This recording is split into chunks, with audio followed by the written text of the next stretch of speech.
Today, let's talk about wine is in Wilson, New York at the Victorianbourg Wine Estate, where I'm going to have a conversation with Dan Hogue, owner and winemaker. We're going to talk about wine and winemaking, so stick around while I ask Dan 5 questions.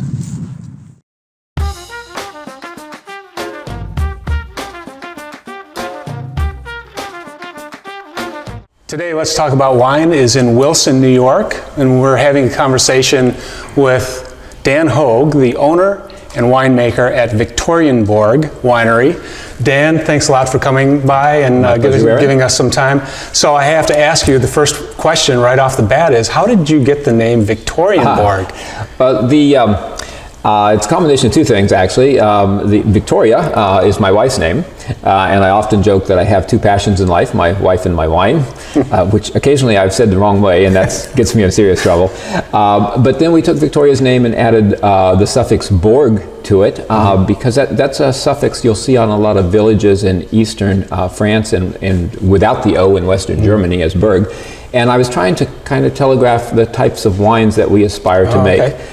We grow the grapes that are grown in that part of the world, Pinot Noir, Chardonnay, Riesling, that type of thing.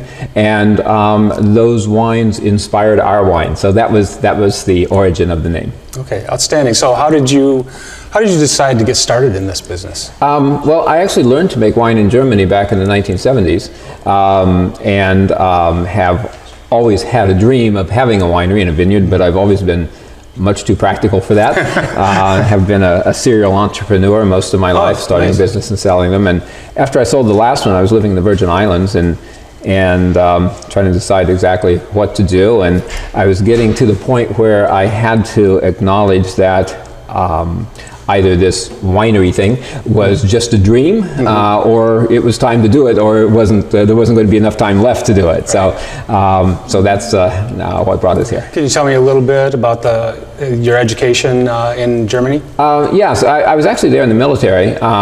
I was a commander of an armored cavalry unit that patrolled the east-west German border, so I'm kind of dating myself there. And I lived in a German community rather than on an American military base. And my landlord actually had a vineyard that had been in his family for many years. And he was older and had no children in that part of Germany. He had a daughter living up in Lübeck on the Baltic coast. I had enough spare time. Our mission was, when we were forward on the border, we were very, very busy, and I had no time. And then when we were back in the base camps, which would be 2 months out of 3, the sergeants essentially ran things, so I had a lot of time. So I agreed that I would help him in the vineyard, because, as I said, he was elderly. He was actually fought on the Russian front during World War II. We had lots of fun stories. And in exchange for that, he would teach me to grow grapes and make wine. So that was my original education. So how much of your winemaking is science versus art? In my particular case, it's mostly science, honestly. I don't have as nuanced a palate as many people do, and because of that, I trust the science more than I trust my tastes, honestly. When it comes to some of the final adjustments in the wine, of course, then I have to go with my taste, and also Victoria's, she has a much more nuanced palate than I do, so I'm constantly running and asking her to taste something for me.